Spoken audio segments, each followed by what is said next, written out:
Keep it simple guys. Hope आप सब अच्छे होंगे और उम्मीद करता हूँ कि आप सबका एग्ज़ाम प्रिपरेशन बहुत ही अच्छा चल रहा होगा। तो शुरू करते हैं पहले प्रश्न से। हमारा पहला प्रश्न है, द्वितीय पंचवर्षीय योजना द्वितीय पंचवर्षीय योजना किस मॉडल पर आधारित थी? The second 5 year plan was based on which model? And the answer is option D, Mahalanobis model. तो इसका आंसर हो जाता है ऑप्शन डी। हालांकि अब इससे रिलेटेड क्वेश्चन पूछा जाए एग्जाम में, इसकी संभावना कम है, पर एमपीपीएससी का कुछ कह नहीं सकते क्योंकि जो 5 ईयर प्लान है ये हट चुका है, नीति आयोग इसको रिप्लेस कर दिया। बट एमपीपीएससी कुछ कह नहीं सकते, तो आपको इसको देखना पड़ेगा एक बार, क्या नाम थे उसका, क्या मोटिव था और कौन कौन से 5 ईयर प्लान्स थे और उसमें क्या क्या अचीव किए हैं, क्योंकि ये मेंस का आंसर राइटिंग में भी आपको बेनिफिशियल होगा। हमारा दूसरा प्रश्न है, भारतीय संविधान के अंतर्गत प्रथम आम चुनाव किस वर्ष हुए? तो ये बहुत ही बेसिक क्वेश्चन है, कई सारे एग्जाम्स में पूछा है apart from MPPSC. The first general election under the Indian constitution was held in, तो इसका आंसर होगा ऑप्शन सी, 1952। तो ये 1952 में पहली बार इलेक्शन हुआ था, जनरल इलेक्शन। क्वेश्चन थर्ड की तरफ चलते हैं। हमारा प्रश्न तीसरा है, संविधान को एक पवित्र दस्तावेज किसने कहा है? तो सबको पता होगा, ये बहुत ही सिंपल क्वेश्चन है। Who has termed constitution as a sacred document? तो इसका आंसर होगा option A, B R Ambedkar. चौथे प्रश्न की तरफ चलते हैं। हमारा चौथा प्रश्न है, दल बदल निरोधक कानून किस संविधान संशोधन विधेयक से संबंधित है?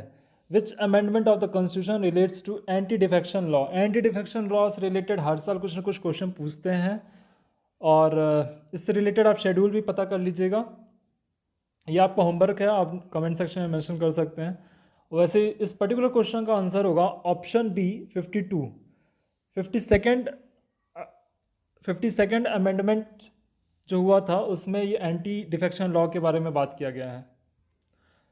प्रश्न पाँचवें की तरफ चलते हैं। हमारा पाँचवा प्रश्न है, भारत में संविधान का संरक्षक किसे कहा गया है? Who is called the custodian of the constitution in India? सबको पता है, इसका होगा option C, the supreme court, सर्वोच्च न्यायालय। सर्वोच्च न्यायालय ही है जो चीज़ों को देखता है, कुछ गलत चल रहा है तो उसके ऊपर भी खुद ही सू मोटो लेता है, या फिर कुछ गलत लॉ पारित होता है, कोई उसके खिलाफ अपील करता है तो उसके लिए भी वो देखता है। इनफैक्ट वो वैलिडिटी भी करता है कि जो भी लॉ है वो कॉन्स्टिट्यूशनल है कि नहीं है, या फिर कहीं वो फंडामेंटल कॉन्स्टिट्यूशन के जो फंडामेंटल्स है उसको वायलेट तो नहीं कर रहा है। खैर, प्रश्न छठवें की तरफ चलते हैं। हमारा छठवां प्रश्न है, विदेशी व्यापार का भुगतान संबंधित है। The payment of foreign trade is related with, तो इसका आंसर होगा भुगतान संतुलन से, balance of payment. Option D is the answer. सातवें प्रश्न की तरफ चलते हैं। हमारा सातवां प्रश्न है, सत आर्थिक विकास से अब अभिप्राय है, what do you mean by sustainable economic development? Sustainable economic development आप सबको पता होगा। सस्टेनेबल इकोनॉमिक डेवलपमेंट सिर्फ इस इकोनॉमिक टर्म में यूज़ नहीं होता है, बजाय इसके ये एनवायरमेंटल टर्म में भी यूज़ होता है। इसका इनफैक्ट जो ओरिजिन था वो एनवायरमेंटल टर्म से ही था, उसको अब दूसरी चीज़ों में भी लाया जा रहा है उसको हम। तो इसका ऑप्शन आंसर होगा option A, future economic development with the development of present generation.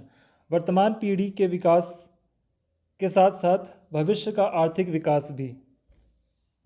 आठवें प्रश्न की तरफ चलते हैं। हमारा आठवां प्रश्न है, नाबार्ड संबंधित है, नाबार्ड इज रिलेटेड विथ। तो ये मेंस में भी कई बार पूछा गया है, तो आप सबको ये क्वेश्चन पता होना चाहिए। इनफैक्ट इस टॉपिक के ऊपर थोड़ा तो आप प्रिपेयर कर ही सकते हैं। तो इसका आंसर होगा ऑप्शन सी, राष्ट्र कृषि बैंक तथा ग्रामीण विकास।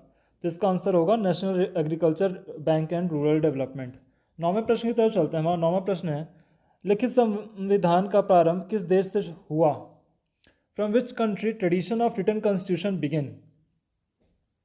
इसका आंसर होगा ऑप्शन डी, अमेरिका। अमेरिका में सबसे पहले रिटन कॉन्स्टिट्यूशन आया था, उसके बाद सब उससे लिए हैं।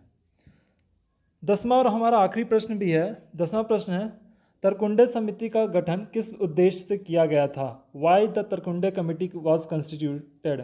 तो कौन सा कमेटी था, उस कमेटी ने क्या सजेशन दिया और क्या हुआ, ये तो हमेशा क्वेश्चन आता ही है। तो इसका आंसर होगा ऑप्शन ए, चुनाव सुधार।